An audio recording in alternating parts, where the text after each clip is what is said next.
La réserve du Masai Mara, au Kenya. L'un des lieux emblématiques de la vie sauvage, avec ses hôtes de toujours. Les herbivores en perpétuel mouvement et les carnassiers en embuscade. Cette image de la savane africaine s'impose comme une évidence. Pourtant, les scènes qui vont suivre nous montreront que l'existence de tous ces animaux ne se résume pas à la simple alternative manger ou éviter d'être mangé.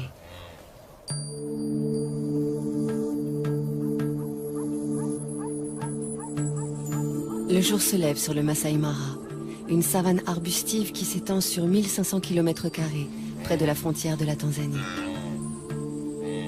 La réserve doit sa renommée à l'impressionnante migration des gnous, qui fuient chaque année la sécheresse des plaines tanzaniennes.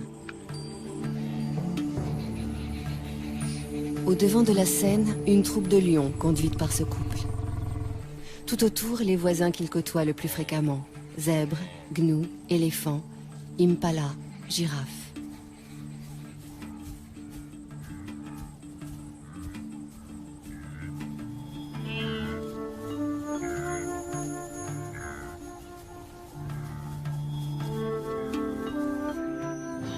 Les amours de ces deux lions constituent à eux seuls une pièce en plusieurs actes. Le mâle a tout pour lui. Une magnifique crinière, un port altier, des yeux de velours dont il dévore sa partenaire. Mais elle se fait prier. C'est son rôle. Et celui du mâle est pour l'instant de la suivre comme son ombre.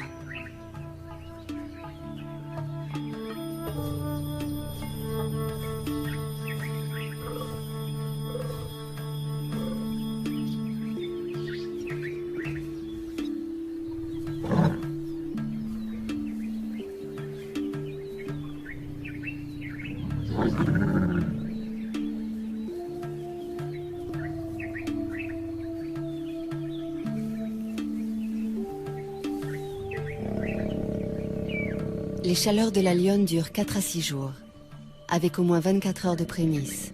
Approche prudente, présence assidue mais discrète. D'ici à ce qu'elle consente, le mâle devra faire preuve d'une patience héroïque.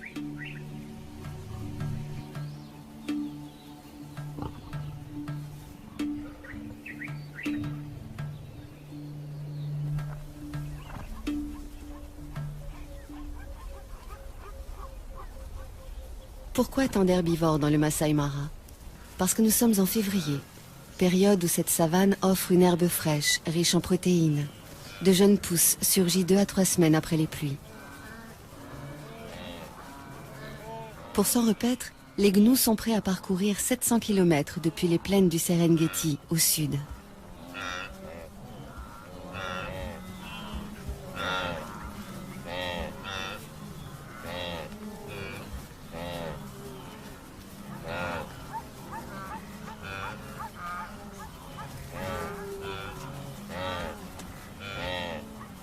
Les zèbres font le voyage eux aussi, en bonne compagnie avec les gnous.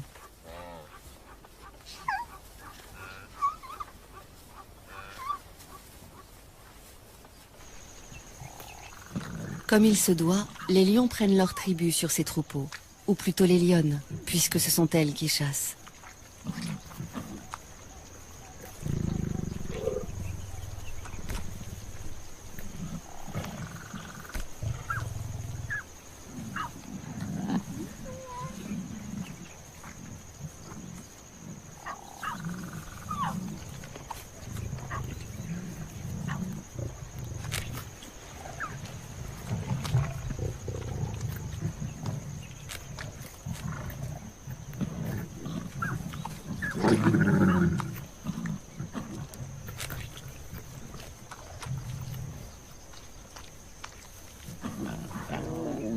Entre les lionnes, il n'y a pas de préséance.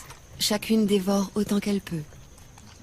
Les lionceaux, qui ont encore leurs dents de lait, ne peuvent pas mordre dans la chair comme les grands. Si on les a conviés au festin, c'est pour éviter de les laisser seuls, sans surveillance. Et aussi pour les familiariser avec l'odeur du sang, éveiller leur instinct de chasseur.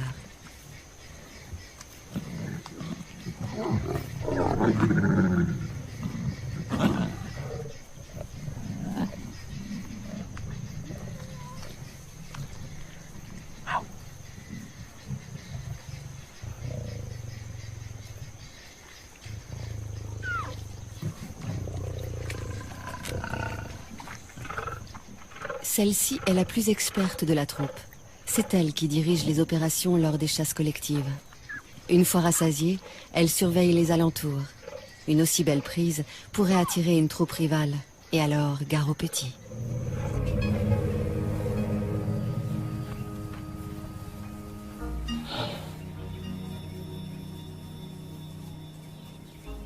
Marcher des jours, des semaines pour trouver les bonnes plantes, c'est le lot de tous les herbivores du Masai Mara.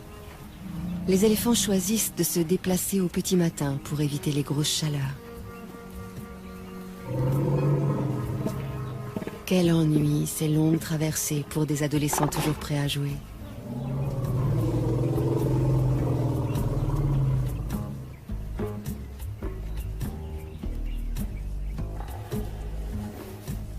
C'est la matriarche, une éléphante âgée et expérimentée qui prend systématiquement la tête du cortège. Elle connaît par cœur tous les chemins à emprunter pour parvenir aux sites les plus abondants en nourriture. Elle tolère de loin en loin une récréation. Les jeunes en ont besoin pour s'exercer aux grandes bagarres de l'âge adulte. Mais lorsqu'elle estime qu'il est temps de repartir, personne ne s'attarde. Enfin, presque personne. Cet éléphanteau n'arrivait pas à sortir de sa sieste et il a fallu le secouer un peu.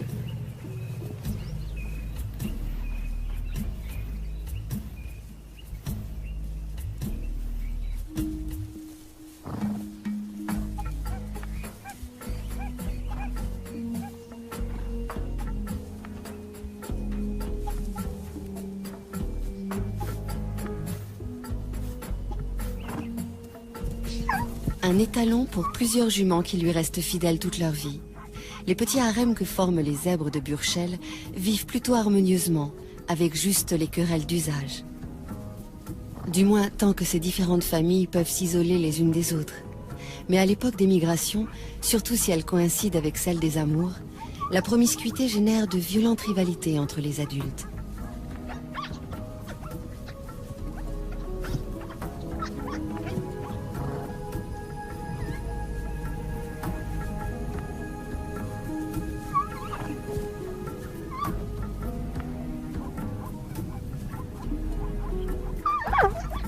Les poulains s'entraînent le plus tôt possible à ces joutes équestres, pour pouvoir défier un jour le chef d'un harem et échapper, le cas échéant, aux griffes ennemies. Une ruade bien placée peut tuer une lionne.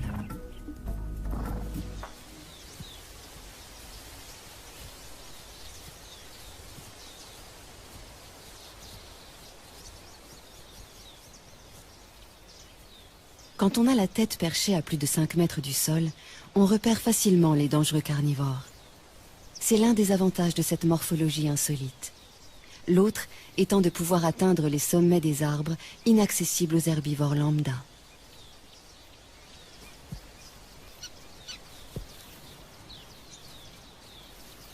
Ces deux girafes de l'espèce Maasai sont des mâles, des rivaux essayant par de curieux balancements de s'intimider l'un l'autre. Aucun des deux ne voulant abandonner, il va falloir en venir au coup.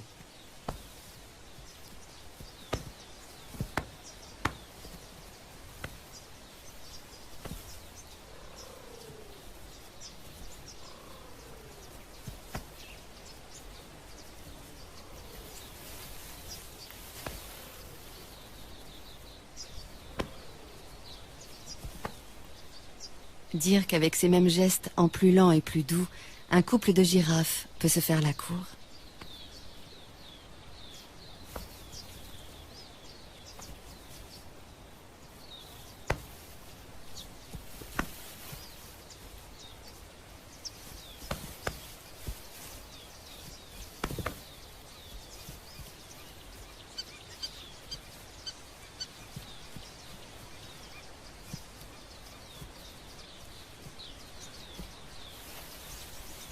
Les girafes Maasai vivent en petites troupes sous la coupe d'un seul mâle. Le but de ces duels, aussi violents soient-ils, n'est pas de blesser l'adversaire, mais d'établir qui est le plus fort, qui pourra prétendre à la place de chef le jour venu.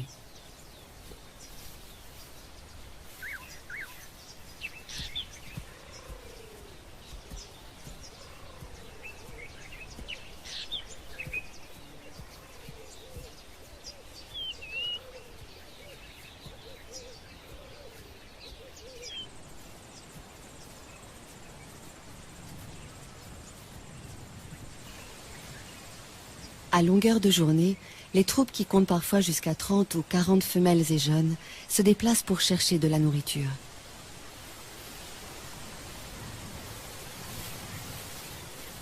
Leur plante préférée, l'acacia, qui à lui seul leur apporte toutes les vitamines voulues.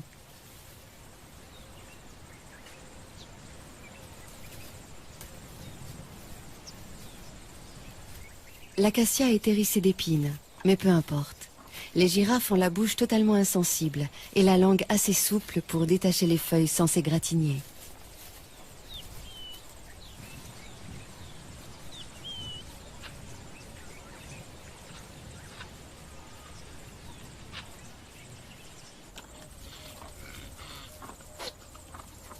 Ces cornes joliment annelées font la fierté des mâles impala.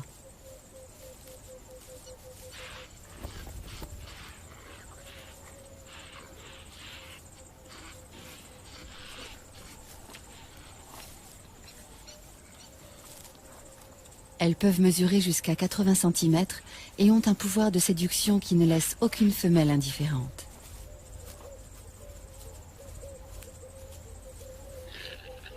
Pourquoi? Parce que la taille de cet attribut révèle la valeur de celui qui le porte et que ces dames veulent avoir affaire au meilleur géniteur.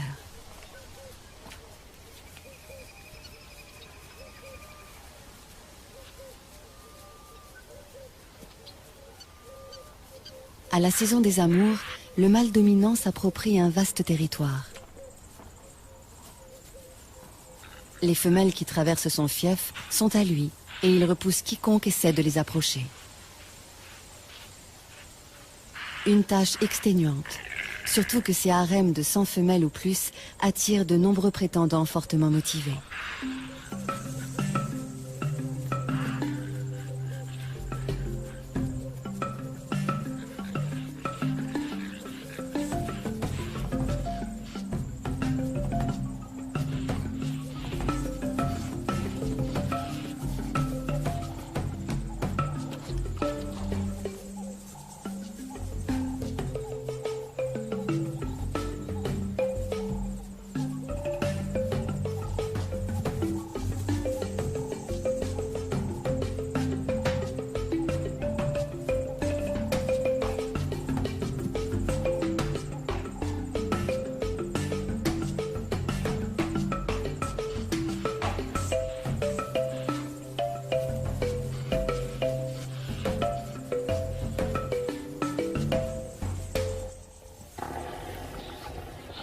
Le soleil est de plus en plus chaud.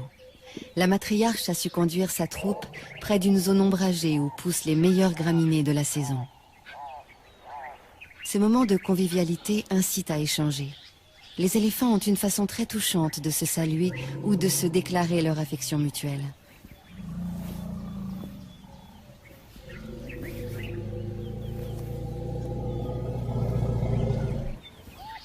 Quel extraordinaire outil que cette trompe! Plus de 100 000 muscles, une fonction préhensile, une souplesse très commode, et suffisamment sensible en plus de cela pour exprimer des sentiments.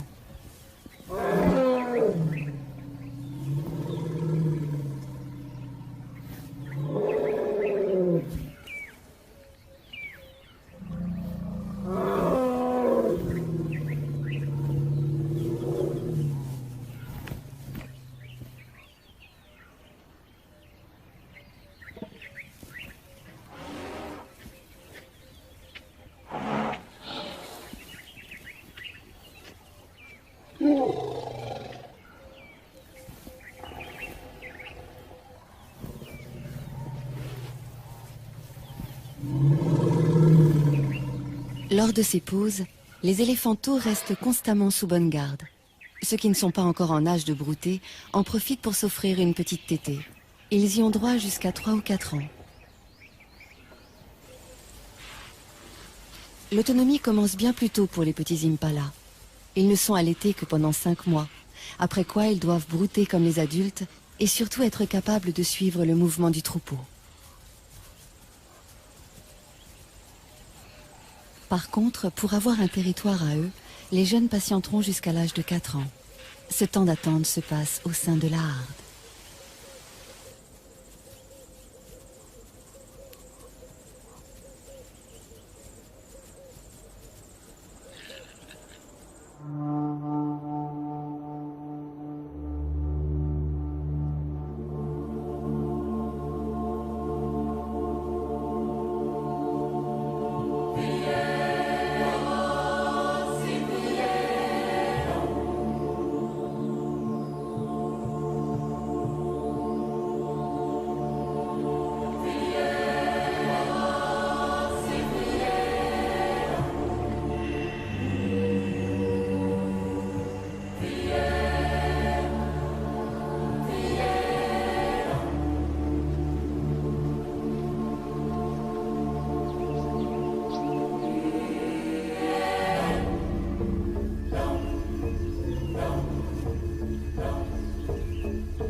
Une fille de la matriarche vient de mettre au monde son petit. Il est déjà debout, mais bien chancelant encore. Et pendant un assez long moment, la mère et l'éléphante restés pour l'assister vont l'encourager à tenir sur ses pattes pour aller téter.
C'est presque gagné.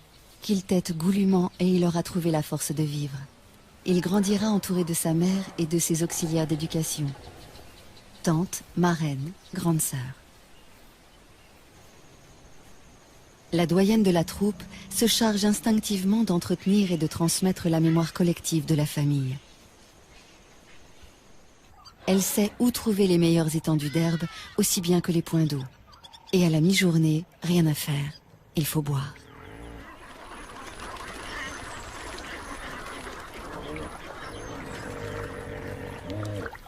Ce ne sont pas 3 hippopotames somnolents qui vont les empêcher de se désaltérer.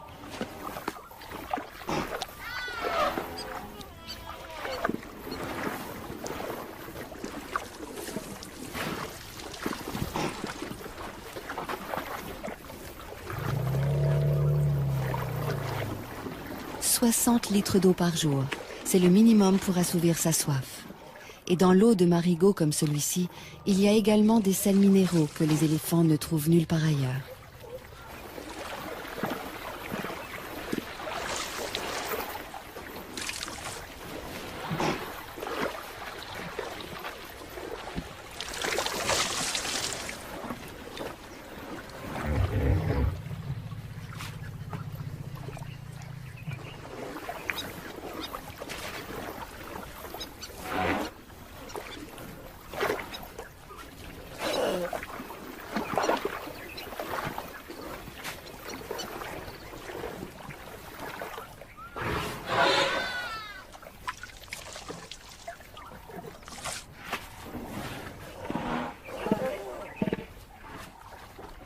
Les mares sont non seulement des abreuvoirs, mais aussi des points fixes où les mâles solitaires peuvent reprendre contact avec la troupe pour éventuellement s'accoupler avec des femelles.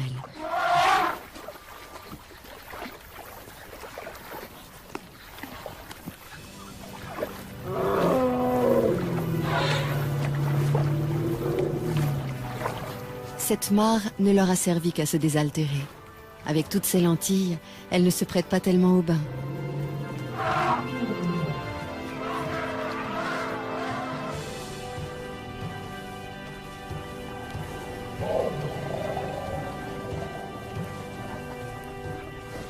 Le bain est indispensable pour éliminer les poux qui s'incrustent dans les replis de la peau. Bain classique dans l'eau, bain debout, tout aussi radical pour asphyxier les parasites, ou encore une douche de gadou.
s'asperger de poussière. Autre technique pour se débarrasser des bestioles qui vous harcèlent.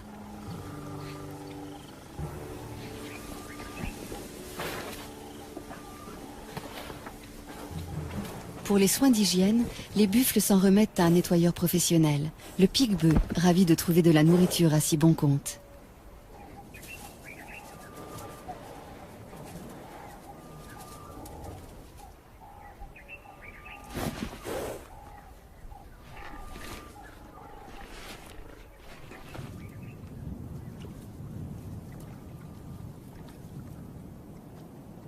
Une sentinelle dans un drôle d'uniforme.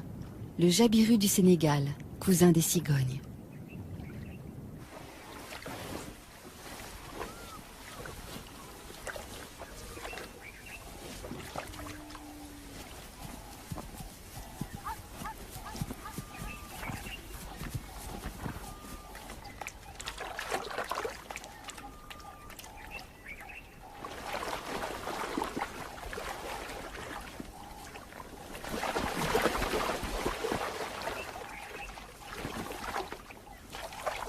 Trouver de quoi boire est une obsession quotidienne pour toutes les espèces de la savane. Chez les zèbres, un étalon est plus sûr de séduire des femelles s'il choisit un territoire près d'un point d'eau. Seulement, du fait même qu'il attire tant d'animaux, un point d'eau est à la fois source de vie et menace de mort. Car souvent les prédateurs sont embusqués non loin.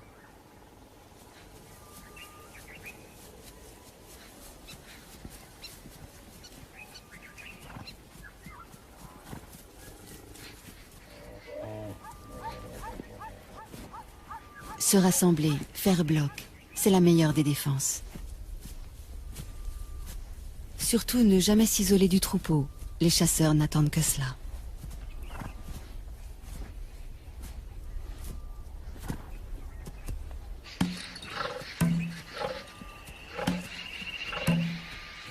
Pour une fois, les zèbres se sont affolés inutilement. Les lions venaient juste se désaltérer.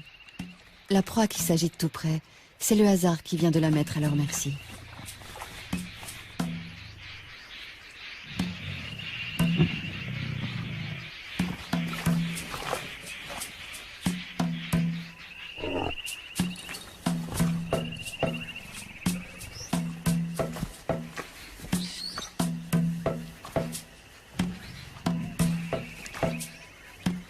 Le jeune mâle aussi a du mal à se dépêtrer de la vase.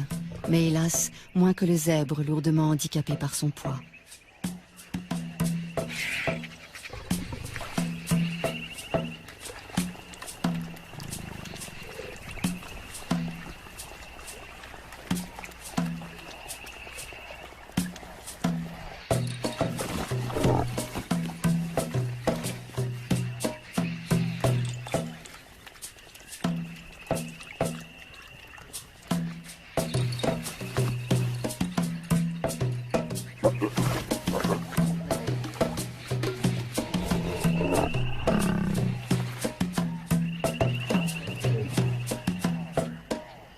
Il aurait besoin d'aide pour la mise à mort, mais les autres semblent hésiter à s'engager dans le bourbier.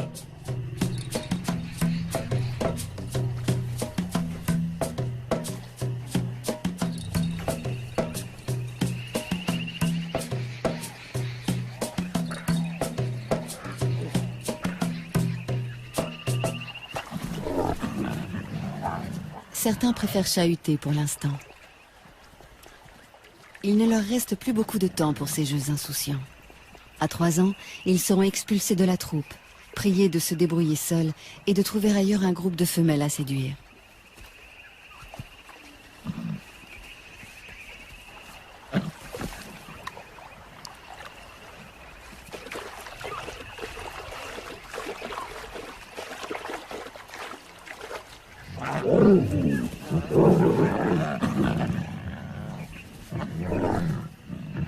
Lorsqu'ils simulent des combats et se chamaillent, ces adolescents préparent leur vie future de mâles dominants et de chasseurs. Ces entraînements développent la force physique et la réactivité.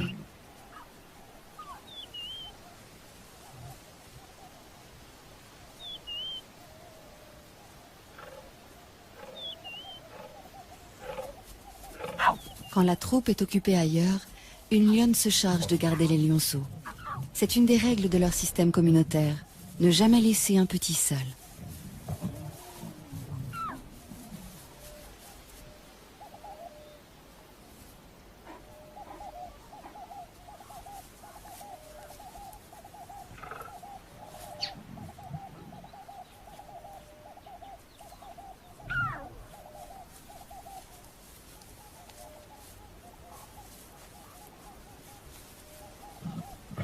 Qu'ils soient les siens ou ceux d'une autre, la lionne les allaite sans aucune discrimination. Chaque femelle de la tribu est à la fois mère, nourrice et marraine. Pourquoi faut-il éviter à tout prix de laisser les lionceaux livrés à eux-mêmes? Par crainte des hyènes, qui peuvent rôder dans la savane, mais aussi à cause des lions eux-mêmes.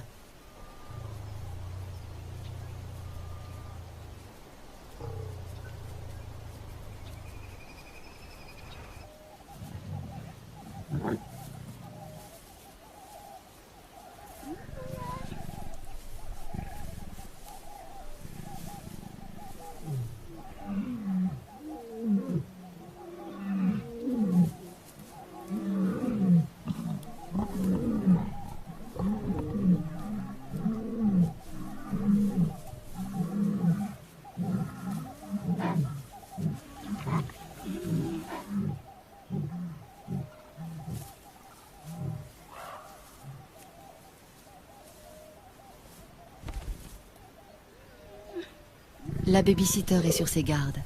Elle sait bien que les jeunes mâles célibataires qui errent en quête d'une troupe à conquérir sont parfois affamés, hargneux, donc dangereux.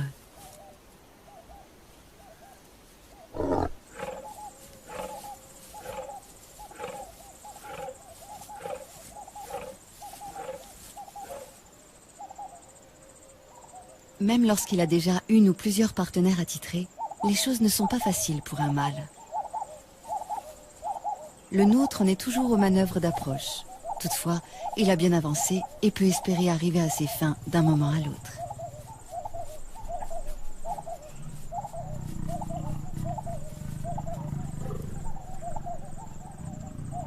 Le premier des quelques 200 accouplements qui auront lieu pendant leur idylle. Désormais, il y en aura un tous les quarts d'heure environ.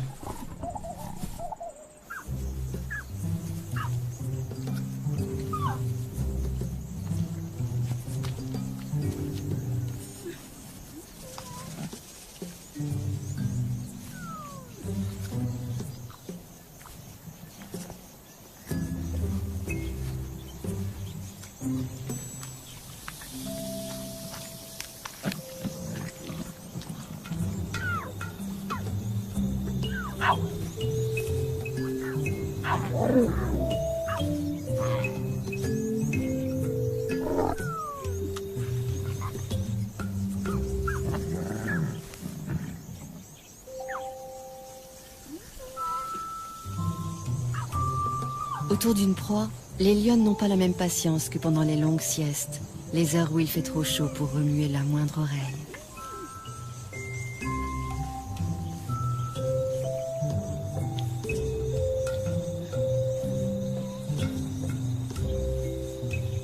Encore que pour les lionceaux, les siestes se transforment immanquablement en bagarres sans fin.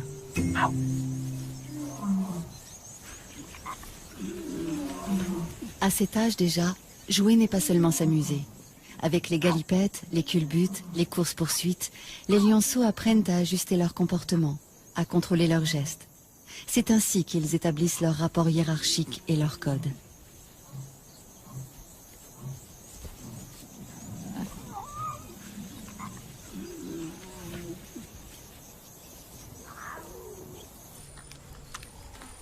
Une carcasse de seconde main, celle d'un gnou à demi dévoré déjà par une tablée de lions.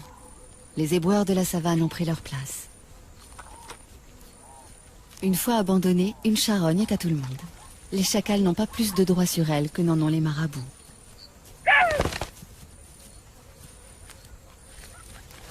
Harcelés par les marabouts, les chacals ont préféré s'en aller, mais non sans emporter un magnifique trophée, la queue du gnou.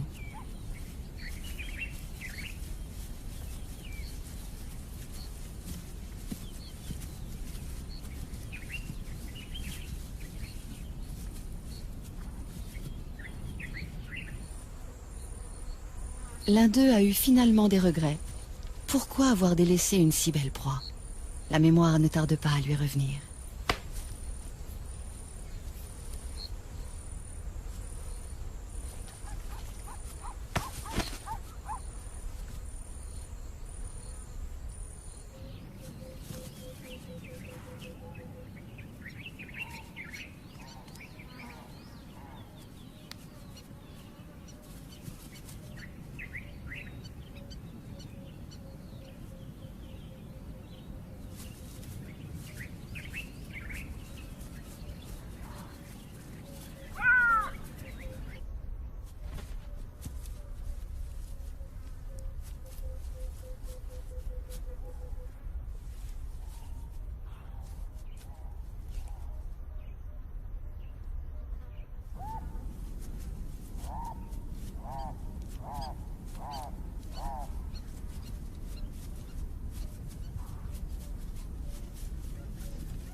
C'est bien beau de jouer, mais ça ne remplit pas l'estomac.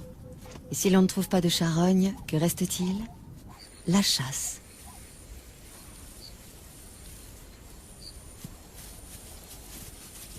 Les topis, comme les gnous, savent utiliser cornes et sabots quand il s'agit de défendre leurs petits.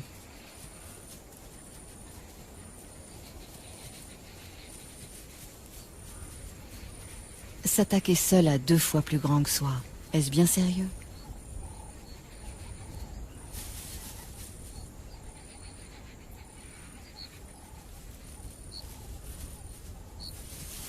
Il faudrait, c'est évident, s'y mettre à plusieurs, mais où sont les renforts?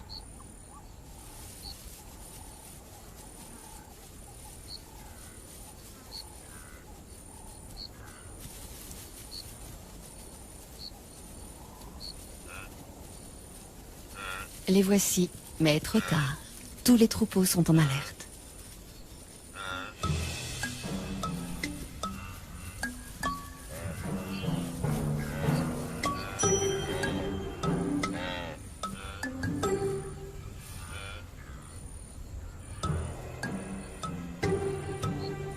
Des gnous, on connaît surtout les immenses cortèges marchant vers leur terre promise. Quand un troupeau interrompt sa progression, c'est pour la bonne cause, l'amour. Les mâles, âgés d'au moins 3 ans, cherchent à rassembler autour d'eux le plus possible de femelles. Pour cela, ils font de grandes cavalcades et jouent à se battre, juste pour attirer leur attention.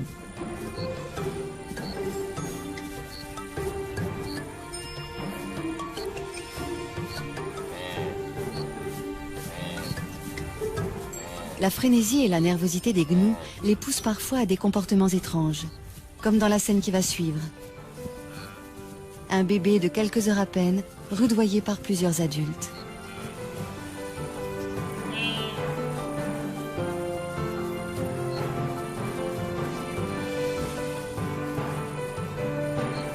Veulent-ils l'entraîner à courir, pour lui apprendre qu'il faut toujours être prêt à fuir ou à suivre le troupeau sans trébucher?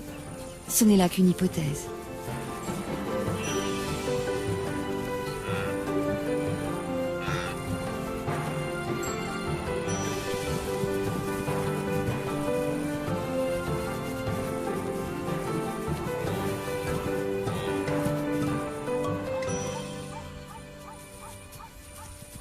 D'instinct, le petit gnou suit sa mère comme son ombre. S'éloigner d'elle, surtout quand le troupeau se met en marche, c'est risquer de la perdre. Et mourir à coup sûr car aucune autre ne la remplacera. Une mère gnou n'accepte jamais de nourrir un autre petit que le sien.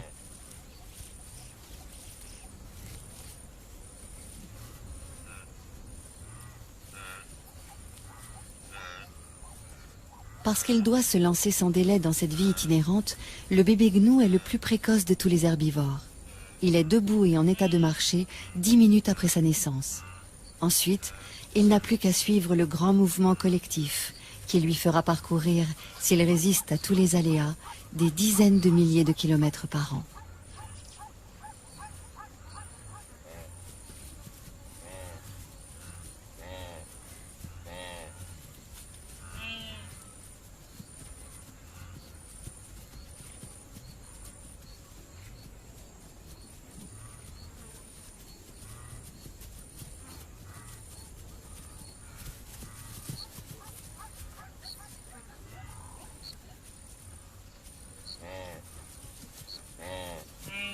Tous ceux qui parcourent ces plaines herbeuses, que ce soit les gnous en troupeaux denses ou les taupiers et les zèbres beaucoup moins nombreux, tous, excepté les éléphants, ont à craindre évidemment les grands carnivores.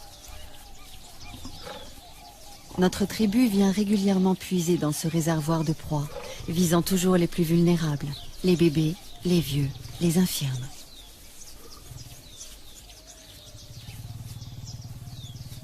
Sans doute les lionnes ont-elles fait bonne chère il y a peu, car la chasse n'est pas à l'ordre du jour. L'humeur est plutôt câline et espiègle.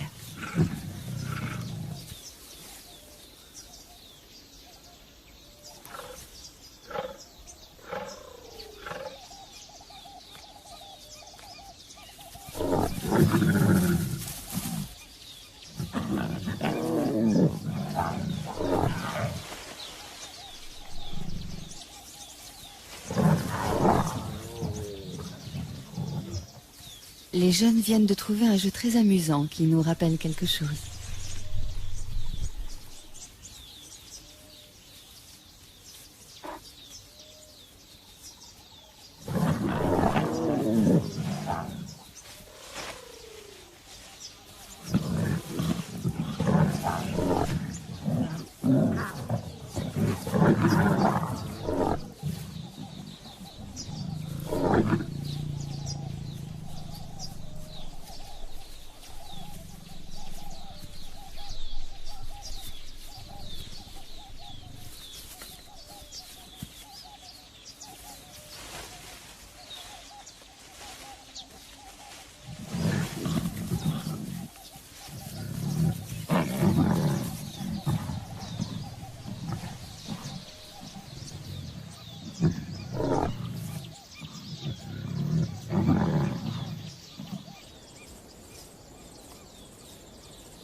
Troisième acte dans le parcours amoureux de nos deux héros.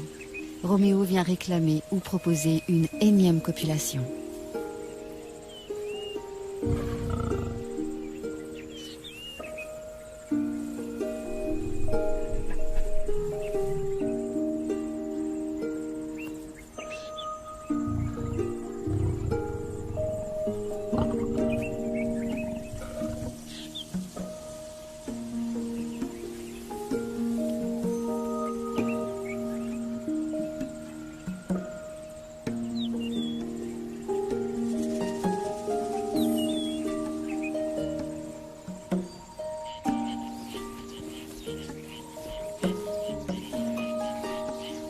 Le jour décline, il fait moins chaud, le moment que beaucoup attendaient pour aller boire.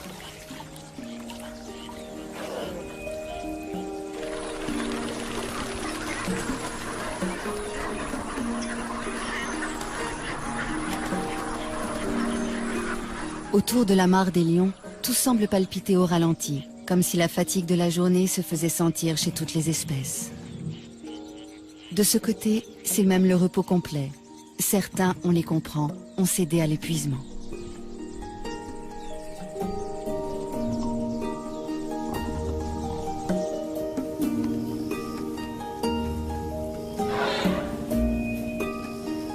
La nuit va bientôt tomber sur le Masai Mara où évoluent jour après jour les éternels nomades, les chasseurs chevronnés et tant d'autres animaux. Au rythme des saisons, la lutte de chacun pour sa survie maintient ce juste équilibre dont la nature africaine a le secret.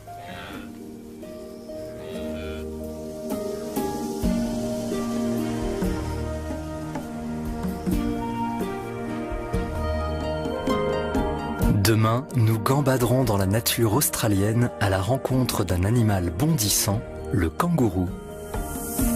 Mais pour l'heure, cinéma. Un face-à-face entre Jean-Paul Belmondo et Charles Vanel dans L'aîné des fers chauds de Jean-Pierre Melville.